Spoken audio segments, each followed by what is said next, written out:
No sé si son mudos los demás, no me escuchan, no sé si siguen vivos, nadie dice nada. Licenciado, buenas tardes. Hola, Ale. Lisa, ¿se está viendo? Sí, se ve, compañera. Sí, índice de dominaciones. Sí, ya. Buenas tardes, licenciado. Buenas tardes, compañeros. Yo voy a iniciar. Ya, gracias, Liz. Con el índice de dominación. Bien, el índice de dominación fue introducido por el economista mexicano Pascual García Alba en 1994. Pascual García Alba nace el 19 de junio de 1948 en la ciudad de Durango y se recibe como ingeniero industrial en 1972.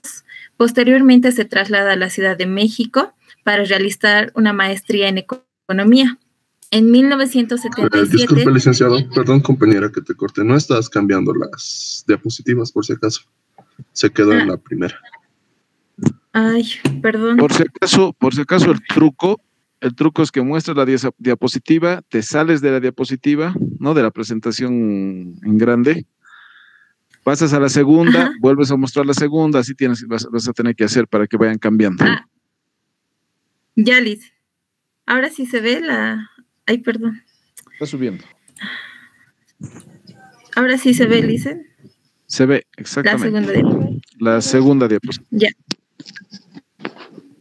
Bien, como iba mencionando, Pascual García Alba nació en la ciudad de Durango el 19 de junio de 1948. Se recibe como ingeniero industrial en 1972. Posteriormente realiza una maestría en economía en la Ciudad de México.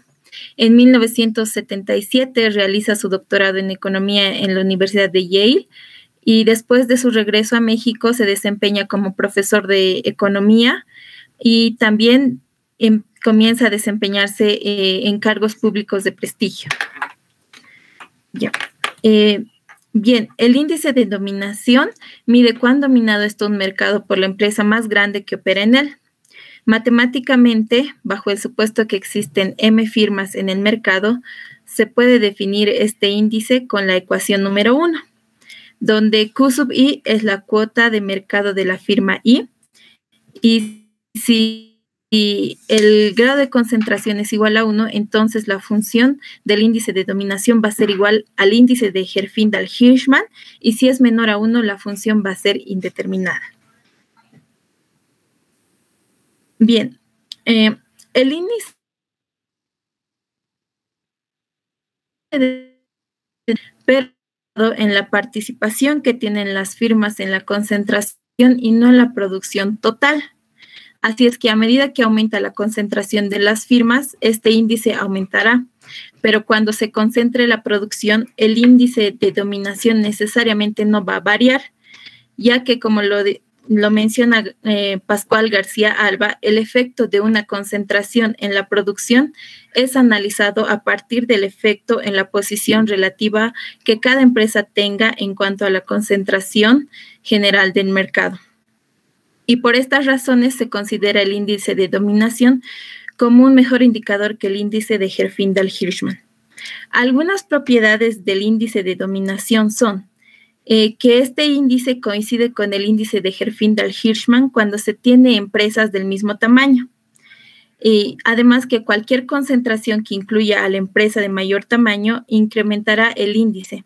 Esto implica que cualquier concentración que pueda incrementar el poder sustancial de un agente económico incrementará el valor del índice. Y en caso de que las empresas del mismo tamaño, el índice de Herfindahl-Hirschman y el índice de dominación tendrán valores iguales al inverso del número de empresas.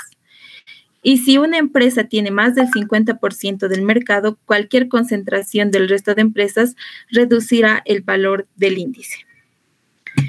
Bien, ahora pasamos a lo que es el ejemplo. He tomado como referencia un estudio que se ha hecho de la concentración del mercado de aceite de palma africana en el periodo de 1986 al 2005.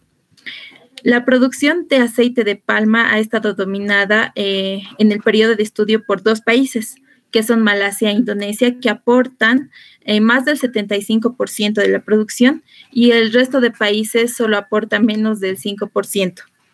En la gráfica que vamos a ver a continuación se muestra el comportamiento de la producción de Malasia e Indonesia, así como la evolución del índice de Herfindahl-Hirschman en el periodo de 1986 a 2005. Y en ella se observa que el índice de Herfindahl-Hirschman muestra una tendencia decreciente entre 1986 y 1998, y a partir de ese periodo este índice se incrementa de manera sostenida. Asimismo, se aprecia la participación que tuvo Malasia en una senda decreciente a lo largo de todo el periodo de análisis. Bien, aquí tenemos la gráfica.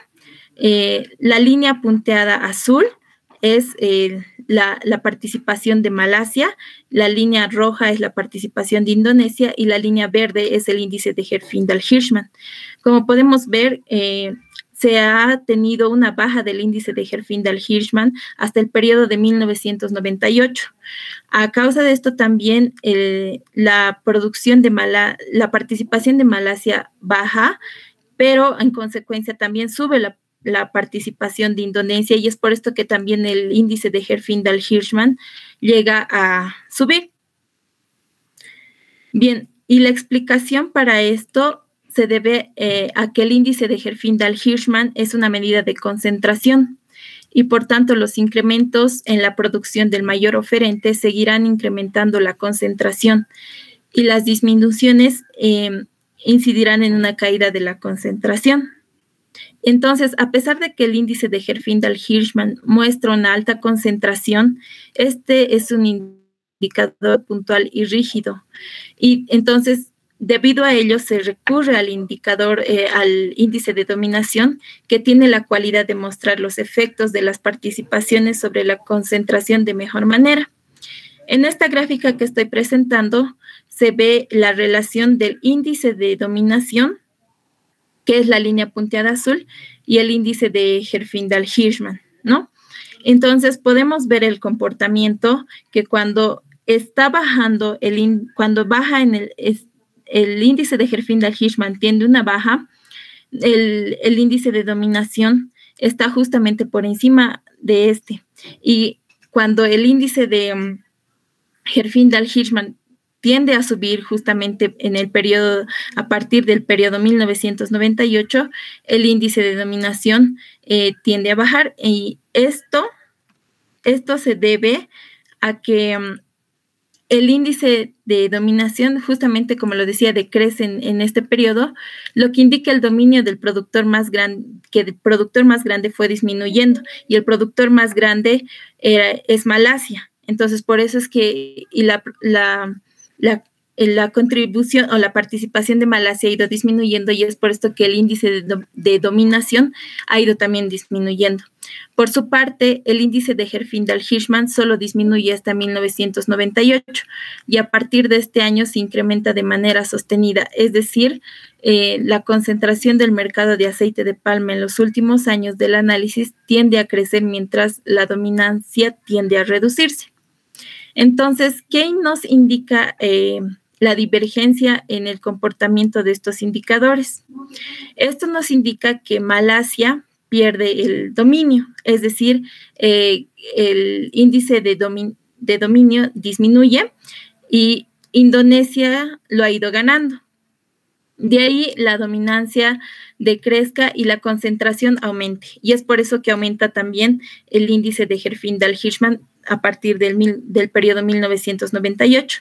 Entonces, Malasia pasa a compartir su hegemonía con el segundo principal productor, que es Indonesia, de tal manera que se ha pasado de un mercado de un país con alta participación a otro con dos países, concentrando fuertemente la producción.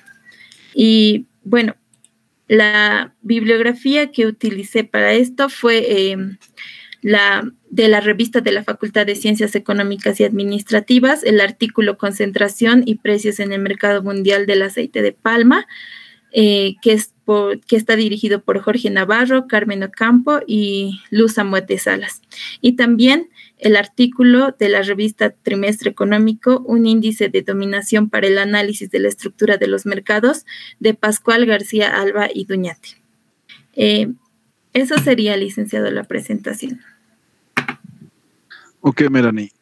No sé si alguien tiene alguna consulta al trabajo.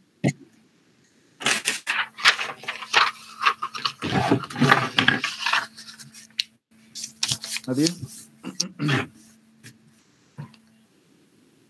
Entonces pasamos ahora a Lorena.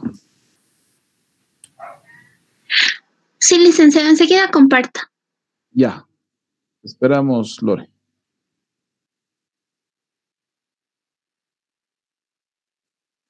Vayan manejando sus tiempos, por favor. Son 15 minutos.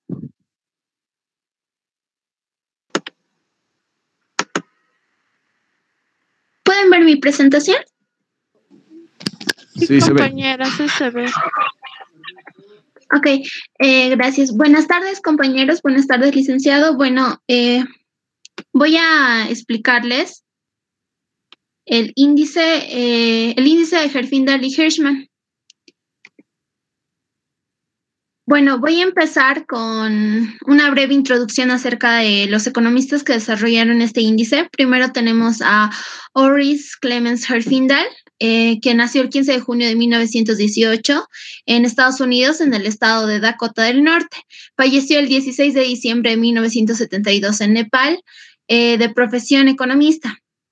Herfindahl estudió temas relacionados con la explotación de los recursos naturales. Sin embargo, se lo conoce principalmente como el inventor de un índice de concentración, que es el índice de Herfindahl, que propuso en su tesis doctoral de 1950 sobre la industria del acero, mientras estaba en la Universidad de Columbia. Este índice es inspirado en el que planteó Albert Otto Hirschman en 1945.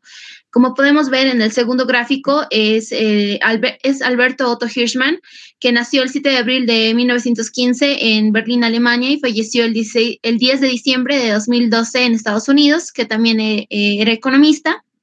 Hirschman es autor de varios libros sobre economía política y estudió economía en París, Londres y también en la Universidad de Trieste realizó su doctorado. Y de hecho, Hirschman propuso anteriormente, ya en 1945, un índice similar, con la diferencia que era una adición de una raíz cuadrada. Por lo tanto, generalmente se lo conoce como el índice de Herfindahl-Hirschman.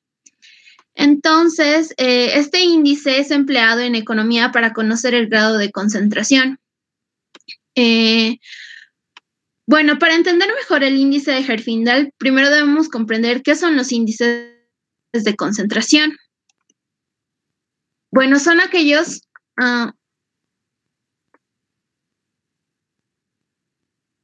índices de concentración son aquellos que nos generan información estadística que nos ayuda a poder medir los niveles de concentración dentro de un mercado. Estos índices de concentración por lo general se calculan anualmente y pretende indicar hasta qué punto la producción de una industria está controlada por unas cuantas empresas. Entonces, el índice de Herfindahl, como vamos a ver en el siguiente gráfico o en el siguiente diapositiva, es una medición empleada en el estudio económico. Esta se centra en los niveles de concentración existentes en los mercados. Es decir, es el número de empresas que operan en los mismos y su capacidad de poder de control en ellos. Por lo cual, el índice de Herfindahl o índice Herfindahl-Hirschman se define como la suma del cuadrado de las cuotas de mercado.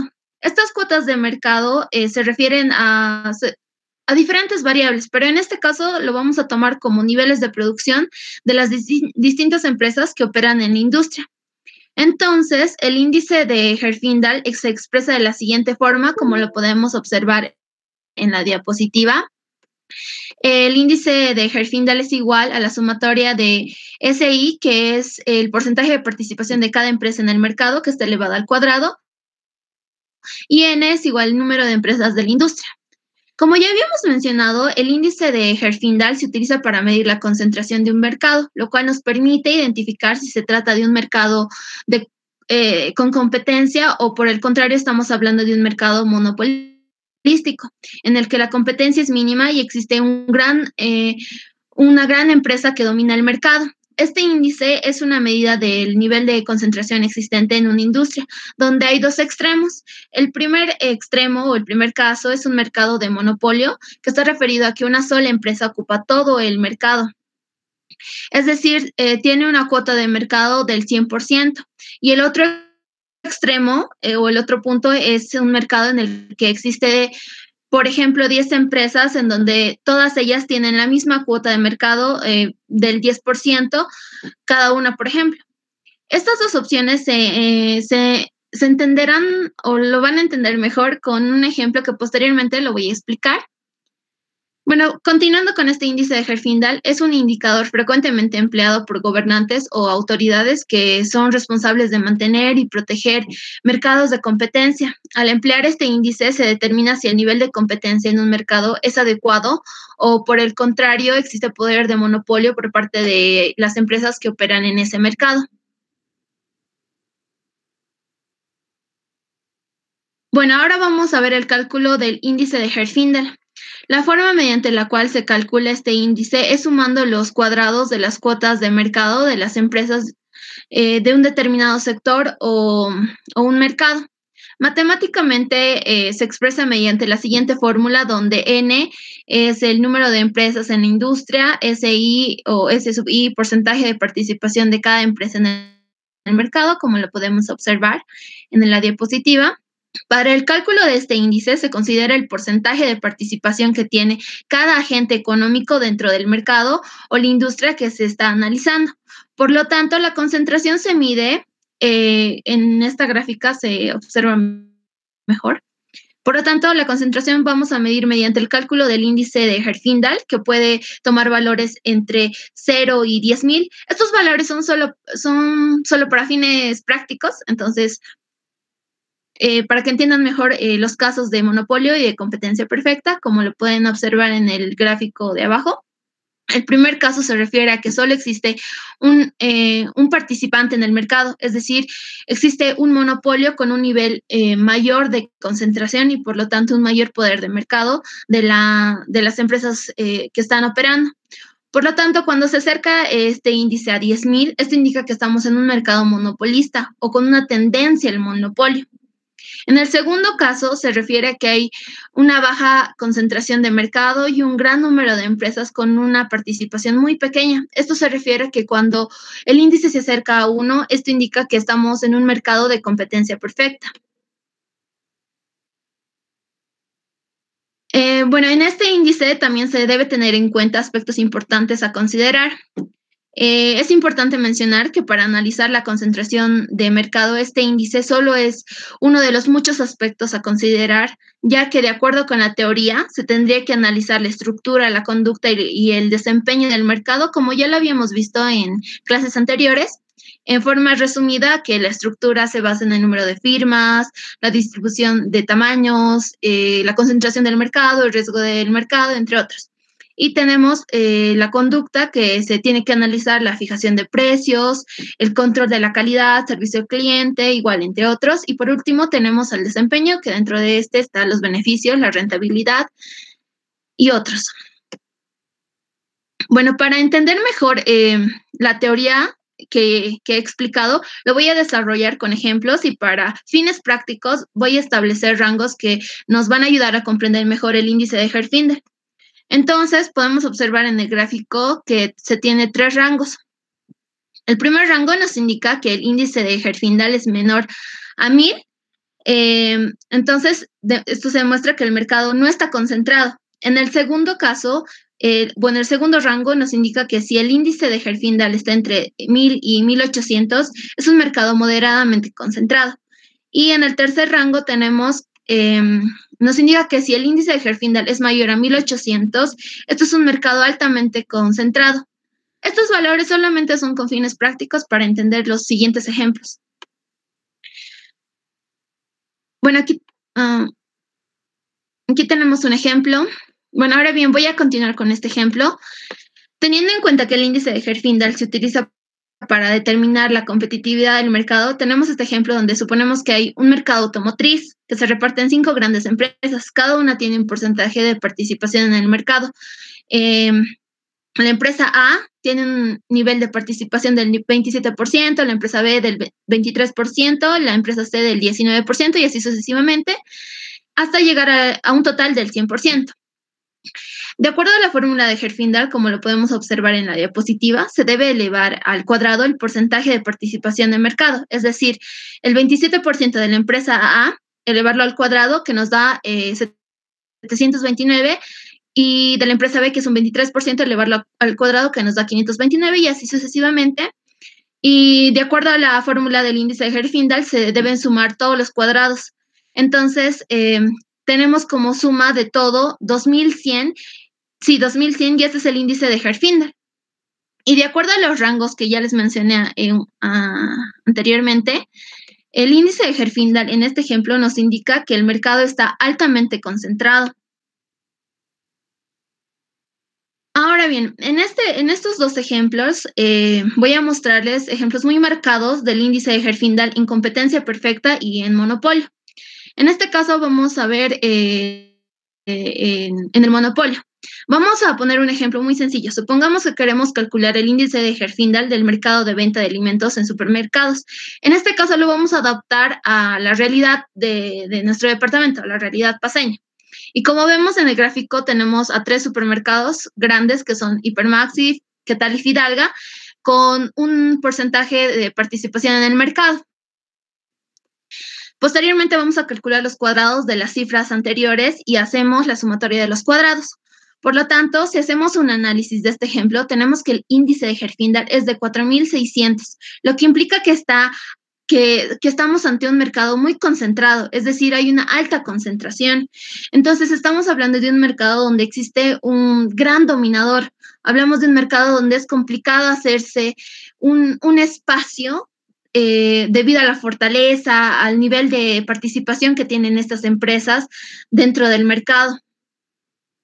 Ahora bien, veremos el otro extremo con este segundo ejemplo, en donde vamos a suponer que queremos saber la concentración del mercado de restaurantes, que en este caso serán 50 restaurantes y que cada uno de ellos tiene exactamente una cuota de mercado del 2%. Entonces, calculamos los cuadrados de la participación del mercado que tiene y luego sumaremos los cuadrados de cada uno de los restaurantes para obtener el índice de Herfindahl, el cual es de 200, lo que nos demuestra que está por debajo de 1000, de acuerdo a los rangos que les mostré anteriormente, por lo que se trata de un mercado muy equitativo en el que no existe ninguna empresa dominadora.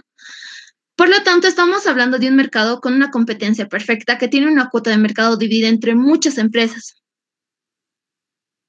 Y bueno, para complementar este índice encontré ventajas y desventajas importantes.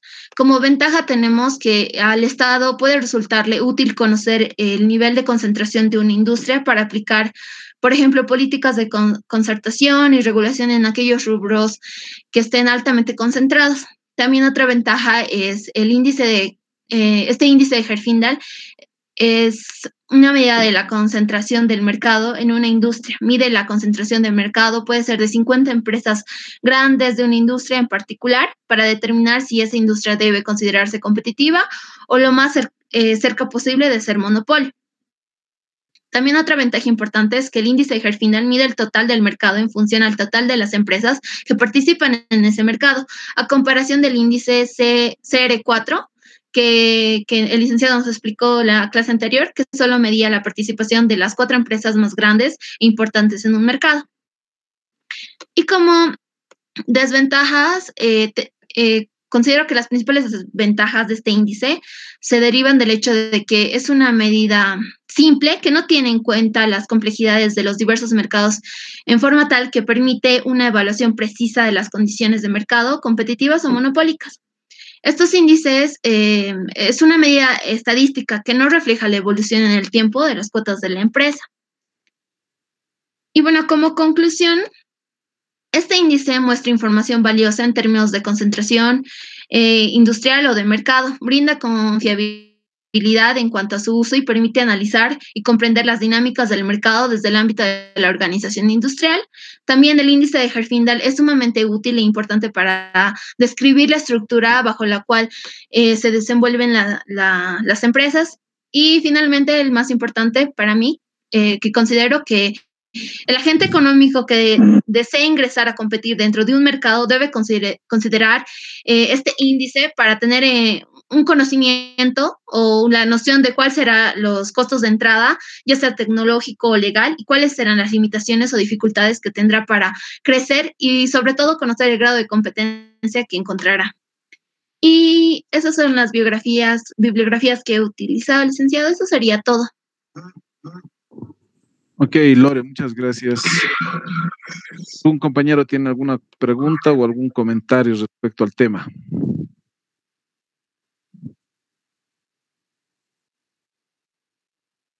¿Nadie? Ok. Licenciado, Sí, Ale. licenciado. Sí, Ale. Cuando indica cuando el mercado es altamente concentrado, ¿me escucha? Sí, sí. ¿Aló? Ya. Cuando indica que cuando el mercado es altamente concentrado, ¿se refiere a que es muy competitivo? Eso no lo he entendido bien. ¿O qué es? ¿Me puede aclarar, por favor? Ok. Lore, ¿quieres contestar? Sí, bueno, cuando decimos que está altamente concentrado es cuando hay una tendencia al monopolio. Es decir, en el ejemplo que les mostré de los supermercados, por ejemplo, teníamos que tal, Hipermaxi, ¿qué tal? Y Fidalga. Teníamos que Hipermaxi tenía un 60% de participación dentro del mercado. ¿Y qué tal? Tenía un 30%, Fidalga un 10%. Entonces, en este caso, la empresa que es Hipermaxi, que tiene un 60% de participación, tiene una tendencia al monopolio, tiene un nivel hay un nivel de concentración alto. Eso es como yo lo he entendido, no sé si está bien. Sí, parece correcto. ¿Qué opinas, Ale? ¿No? Gracias por la aclaración, ya he entendido. Sí, muchas gracias. Ok. Ya, de acuerdo a la lista de participaciones y exposiciones, a Catherine Canaviri. Le toca ahorita. Sí, licenciado. Enseguida comparto. Ok, Katy, te esperamos. Gracias.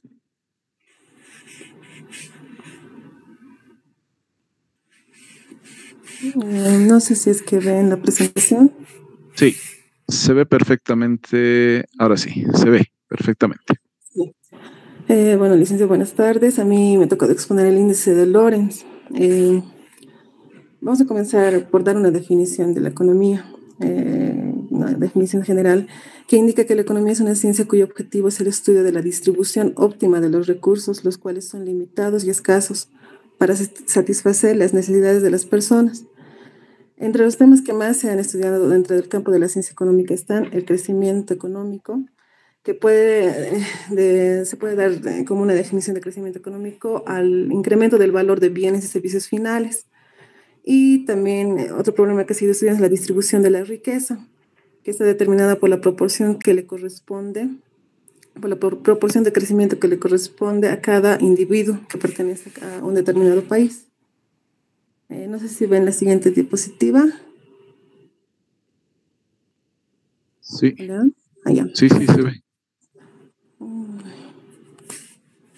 momento. Ya. El hecho de que en un país haya crecimiento económico no quiere decir que exista una distribución equitativa de la riqueza. A este fenómeno se lo denomina desigualdad. Hoy en día, los temas de distribución se consideran centrales en cualquier diagnóstico sobre la situación económica en un país y en cualquier análisis sobre los efectos de las principales políticas económicas y sociales. Esta desigualdad puede estar analizada a través de diferentes indicadores, como es el caso de la curva de Lorenz. La curva de Lorenz. Max Otto Lorenz fue un economista estadounidense que a principios del siglo XX publicó un artículo acerca de los métodos para medir la concentración de la riqueza. En su artículo, Lorenz hace una revisión crítica de los métodos existentes y propone un procedimiento gráfico a partir de la curva proyectada sobre las frecuencias acumuladas de la población y el ingreso en un espacio geográfico determinado. También tenemos una definición del UDAPE que dice que la curva de Lorenz es una manera de representar la desigualdad. En términos simples, representa el porcentaje acumulado de una variable determinada, por ejemplo, el ingreso, por un determinado grupo de población ordenado por su cuantía de ingreso. En el ICESI, el 2016 también menciona sobre la curva de Lorenz, que representa la distribución del ingreso entre la población. Entre más cerca esté la diagonal, más equitativa es la distribución. Para analizar la curva de Lorenz tenemos que tener el concepto de la línea de equidistribución o la línea de igualdad perfecta. Se puede aceptar que esta línea es que el ingreso se encuentra distribuido equitativamente entre los miembros de la población cuando cada uno corresponde a una fracción proporcional del mismo. O sea, que cada persona recibe el mismo ingreso. Hay una misma distribución del ingreso, de la riqueza. Las características matemáticas de la línea de igualdad perfecta. Tiene 3 características principales. La forma de la línea es recta y con pendiente positiva. Su pendiente es igual a 1, por lo tanto, su función se encuentra representada matemáticamente por la función de x, x está en función a x. Por tanto, el dominio como el rango de función se encuentra dentro del intervalo correspondiente entre el 0 y 1. Está representado en la forma matemática por dy igual a el rango entre 0 y 1 y r igual entre un rango de 0 y 1. Las características matemáticas del índice de Lorenz. La curva del índice de Lorenz tiene tiene forma curvilínea con pendiente positiva.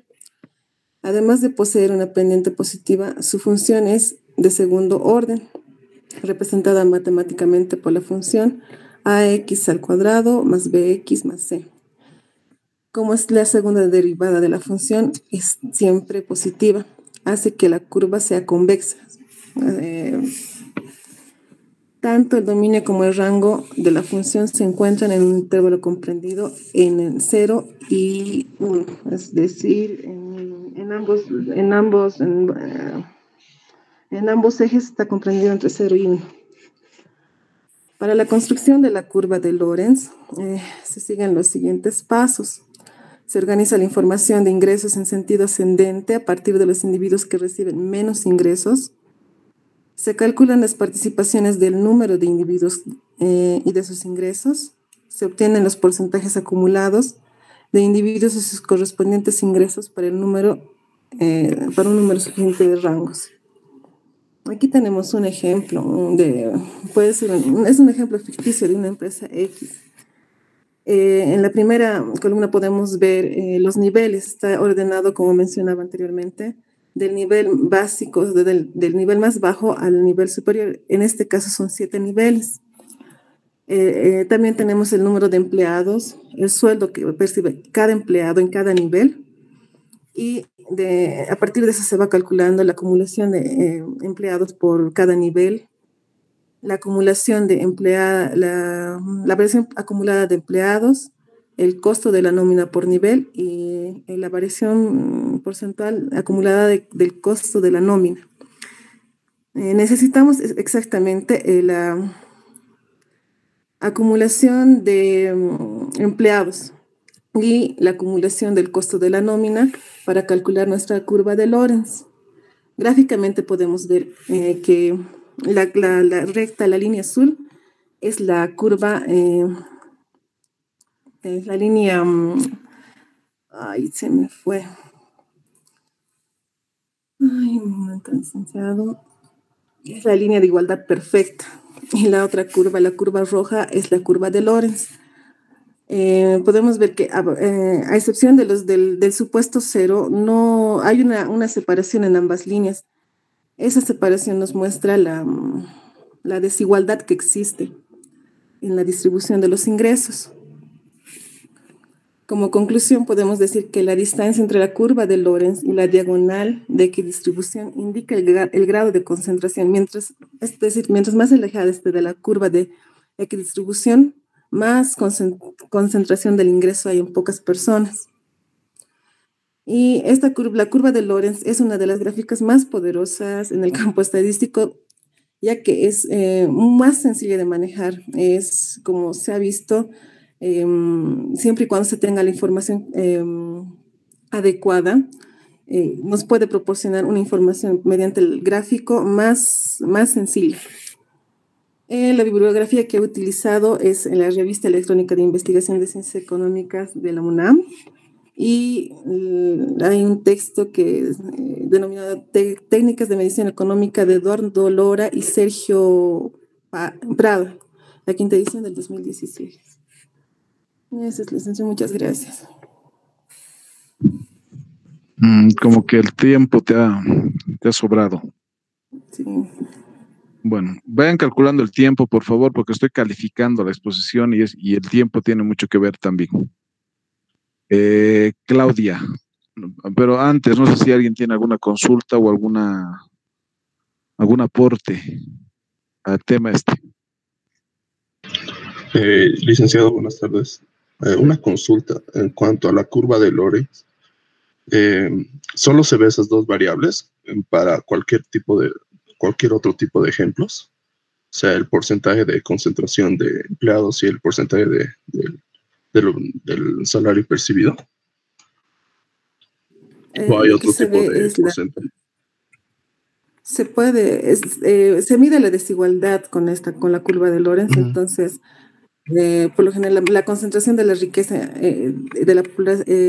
nivel nacional, por decir, se mide la concentración de la riqueza, la distribución o la mala distribución de la riqueza en pocas manos. Entonces, se toma en cuenta la población y los ingresos. Ahí está bien, gracias. Ok, ¿alguien más? Licenciado, todo este nivel que se mide y demás, la concentración de las riquezas y la población, ¿también se puede hacer para sacar una perspectiva en una empresa? ¿O solo es para saber la distribución de los recursos en una entidad pública o para un POA, digamos, o algo así? Caterina. Como en el ejemplo se mostró, es la distribución de los ingresos en una empresa, del personal. En el ejemplo se ha mostrado que para los niveles más bajos hay una mayor cantidad de personal, y el nivel más alto, que sería de una gerencia, por ejemplo, solo se encuentra una persona percibiendo un monto, digamos, de salario, y la menor concentración de los ingresos va distribuido hacia la mayor concentración, a la mayor cantidad de personal de un determinado nivel.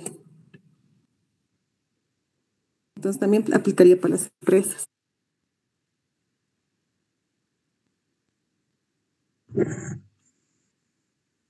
Ale. Gracias. Gracias, Lice. No, yo pensé que podríamos utilizar también para hacer otro tipo de proyectos, no siempre para una empresa. ¿O estoy equivocada, licenciado? Caterina. Licenciado, no entiendo muy bien la pregunta de la compañera. ¿Eso solo se utiliza para las empresas o para hacer otro tipo de proyectos, digo? Como digo, es no solo para las empresas, también para empresas, pero se pueden utilizar a nivel nacional para calcular los índices de pobreza y demás. Esa era mi duda, gracias. Okay. ¿Alguien más? Nadie. Ok. Claudia. Buenas noches, doctor. ¿Puedo compartir? Un momento, Claro por que favor. sí. Claro que sí.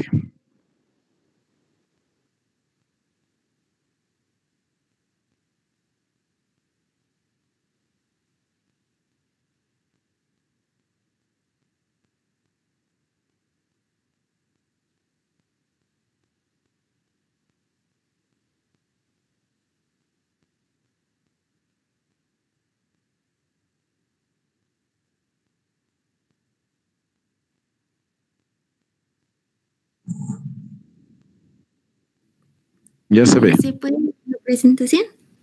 Sí. Está bien. Buenas noches, doctor. Buenas noches, compañeros. Yo voy a exponer el índice de Lerner. Siguiente, por favor.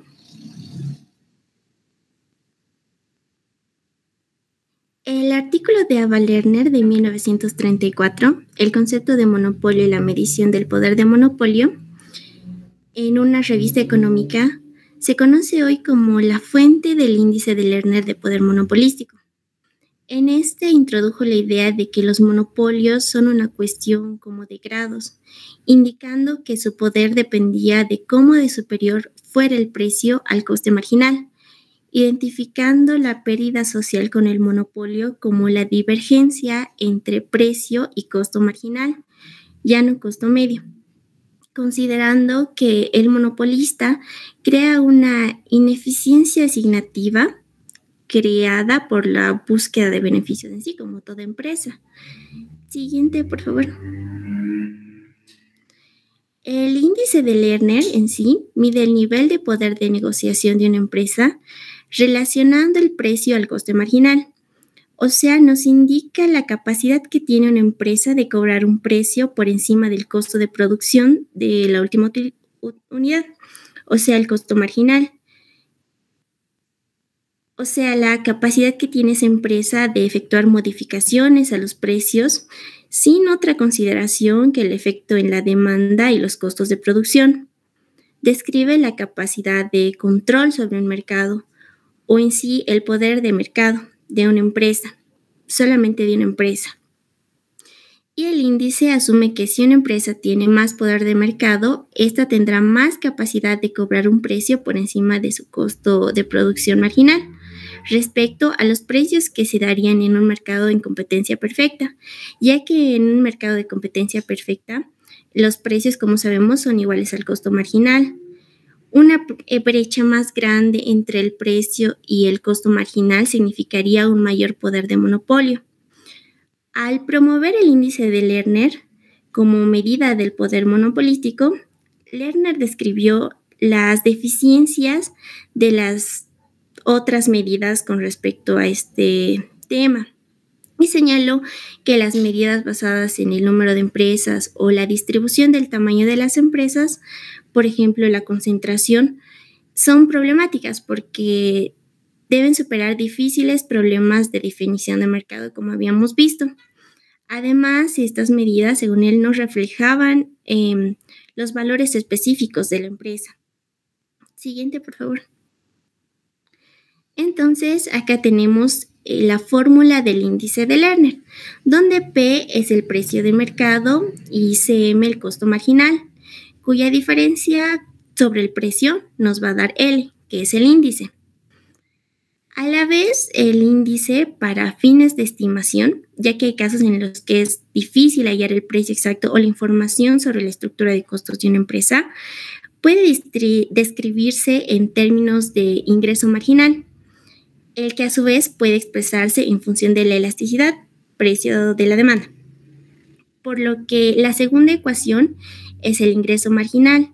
Y si consideramos que la empresa se comporta óptimamente, podemos entonces escribir la segunda ecuación como la tercera que podemos ver en la lámina. Si la elasticidad de la demanda es un elevado número negativo, o sea, una demanda elástica, el precio será muy cercano al costo marginal. Por tanto, comparando el índice de Lerner con la elasticidad de la demanda, ya que el índice puede expresarse mediante esta, la fórmula final del índice de Lerner para medir el poder de mercado de una empresa sería la cuarta ecuación, esta última en términos de elasticidad. En la fórmula, el índice de Lerner se encuentra entre 0 y 1, y entre más cerca se encuentra el índice a 1, significa que la empresa tiene mayor poder de mercado. Entonces, en un mercado competitivo, el índice tomaría un valor de 0. Siguiente, por favor.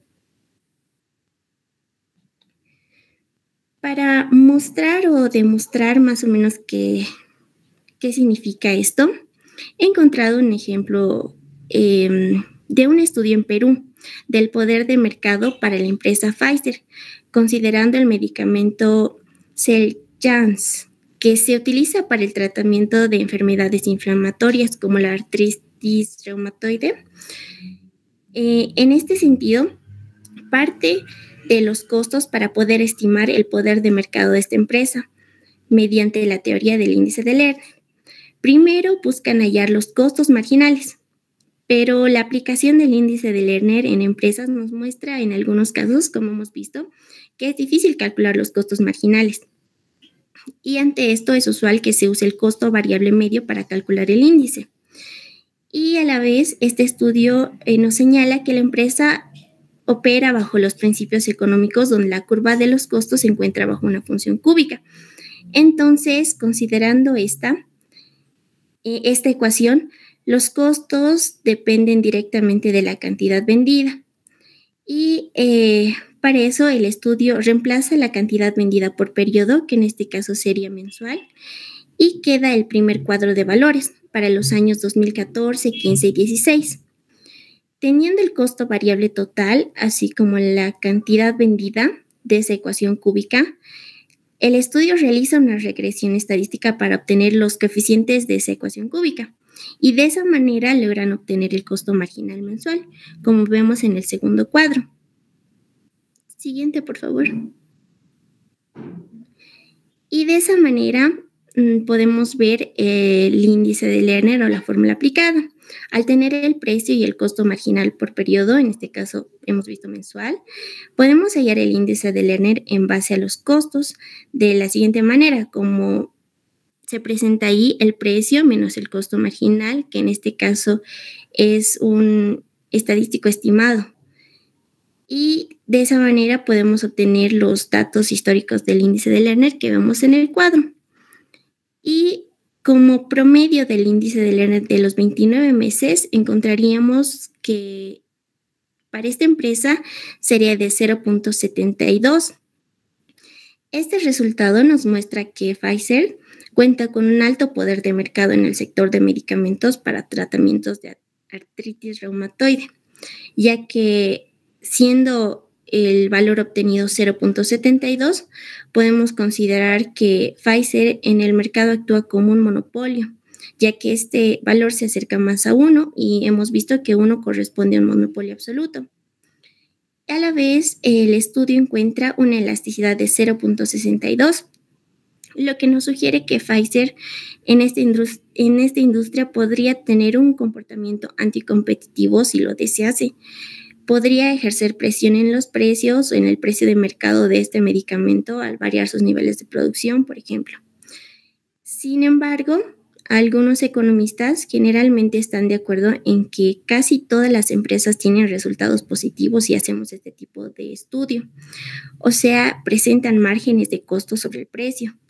Por ejemplo, un examen de un economista, Robert Hall, nos muestra que para las industrias estadounidenses de un periodo entre 1953 al 84, se encontró una brecha entre el precio y el costo marginal en muchas industrias, por lo que algunos economistas señalan que no necesariamente estos resultados significan la presencia de monopolios.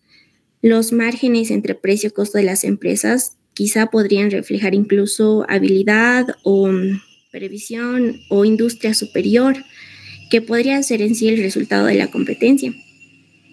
O un índice de Lerner relativamente alto puede revelar nada más que la necesidad en sí de cubrir los costos fijos. Siguiente, por favor.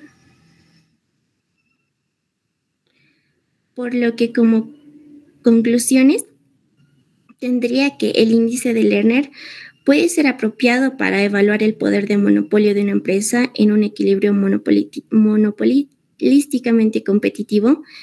Sin embargo, que no haya brecha entre el precio y el costo marginal no siempre nos indica o implica que dicha empresa no tenga poder de mercado.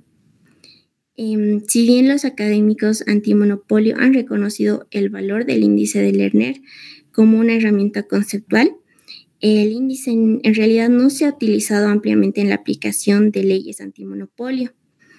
El antimonopolio, el grado de monopolio en sí no se mide tanto con un índice como se podría medir con una variedad de factores, como la concentración del mercado, como hemos visto, las barreras de entrada y la conducta particular de la empresa en sí a la que estamos estudiando.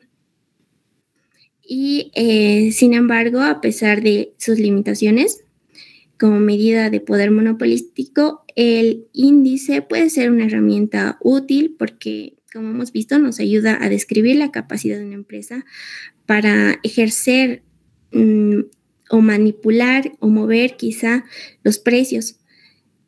Y la mayor contribución del índice quizá podría ser aclarar la naturaleza del monopolio y enfatizar las implicaciones de las desviaciones de los precios y los costos marginales.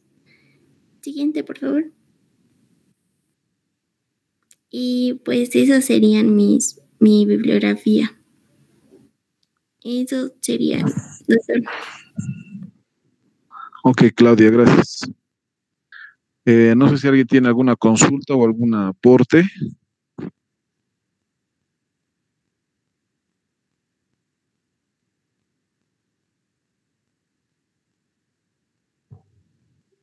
¿Nadie?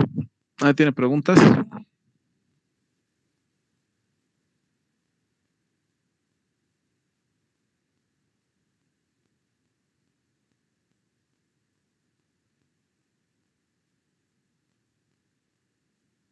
Ok. A ver, Janet. Doctor, buenas noches. ¿Cómo estás? Un poquito más. Voy a compartir, licenciado. Ok.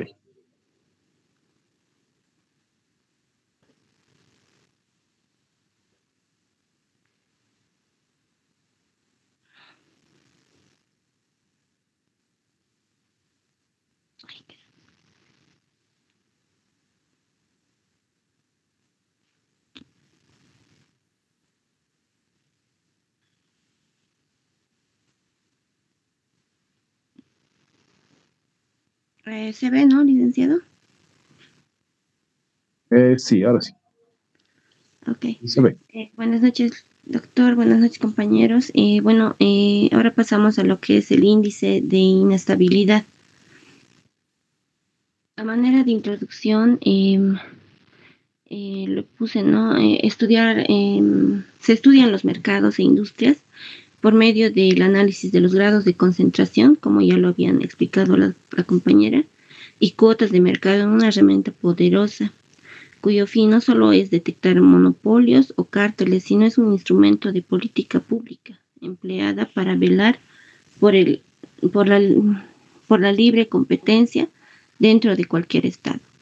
Ahora, los estudios que se han realizado sobre industrias y la libre competencia nos dice que al momento de valorar o cuantificar el nivel de competencia, generalmente se hace un llamado a la utilización de medidas que indiquen el grado de concentración de una industria y su desviación respecto de una situación de competencia perfecta, ya que existen muchos índices, como vamos a seguir viendo los distintos índices, pero esto más que todo se ven de manera estática, es lo que nos dice, ¿no? Pasando, para obtener una referencia cuantitativa del grado de competencia de un mercado, el método más habitual es calcular, ¿no?, el índice de concentración para antes realizar lo que es el índice de inestabilidad. Cualquiera sea los índices, se debería de realizar primero cualquier índice y luego recién el índice de inestabilidad. Efectos que desvirtúan el grado de competencia expresado por un índice de concentración, que sería la existencia de holdings o exceso de regulación, o como las medidas estáticas, como les decía, ¿no? Mayormente los índices que estamos viendo son a medida estática y no por el tiempo. Entonces, por esta razón, se creó lo que es el índice de volatilidad o inestabilidad. La mayoría de los índices de concentración presentan una fotografía estática de lo que es el mercado. Eso dificulta analizar la evolución temporal de los niveles de competencia que puede existir. Esto se debe a que estos índices evalúan el comportamiento agregado del mercado y no la dinámica individualizada que sigue, ¿no?, cada empresa dentro del mercado que actúa. Es así que la evolución dinámica de una industria será calculada mediante los índices de volatilidad o inestabilidad, los cuales han sido encargados de medir la volatilidad en el tiempo de las cuotas de mercado como un indicador dinámico y alternativo a los índices de concentración. Es más que todo es como una comparación, ¿no?, de lo que podría, de un índice estático a un indicador dinámico. Aquí tenemos lo que es la fórmula.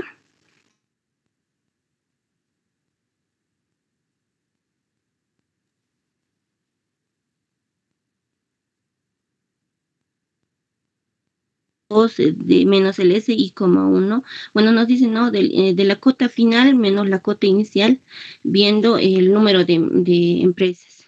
Entonces, a mayor, el 0 nos indica, ¿no?, que existe un nivel de volatilidad mínima. Esto nos indica que las empresas mantienen constantes sus cuotas de mercado a lo largo del tiempo y un nivel de competencia bajo.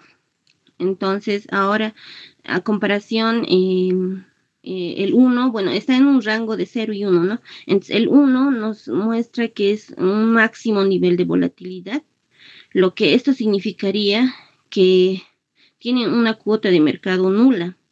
Entonces, pero sí una competencia, un nivel de competencia mucho más grande.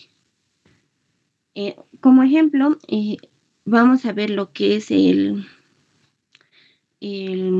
sector bancario español, donde ha habido la crisis de la banca, ¿no?, entre el 2008, 2012, 13. Entonces, aquí, por ejemplo, muestra, ¿no?, el top de las 10 empresas del sector bancario desde el 2007 hasta el 2014. Entonces, aquí muestra de que en el 2007, por ejemplo, tenían un 60,4%, lo cual hasta el 2014 ha llegado en un 83,7%. Entonces, su cuota acumulada entre el 2007 hasta el 2014 sería de más o menos, ¿no?, un 23,3 puntos porcentuales o porcentaje, lo cual llegaría hasta el 2014 con un 83% aproximadamente a nivel total del sector.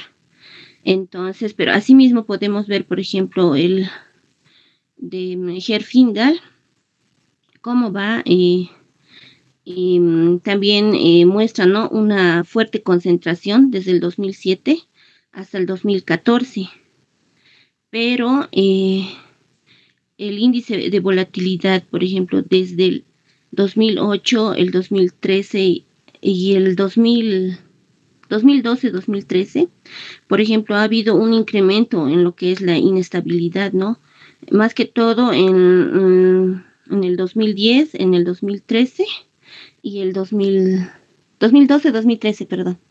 Entonces, este más que todo es lo que ahorita estaríamos reflejando de lo que es el índice de volatilidad más dinámico que se puede reflejar, ¿no?, que si hay más concentración o no en este sector, más que todo de la banca, que ha ocurrido desde el 2007 hasta el 2014.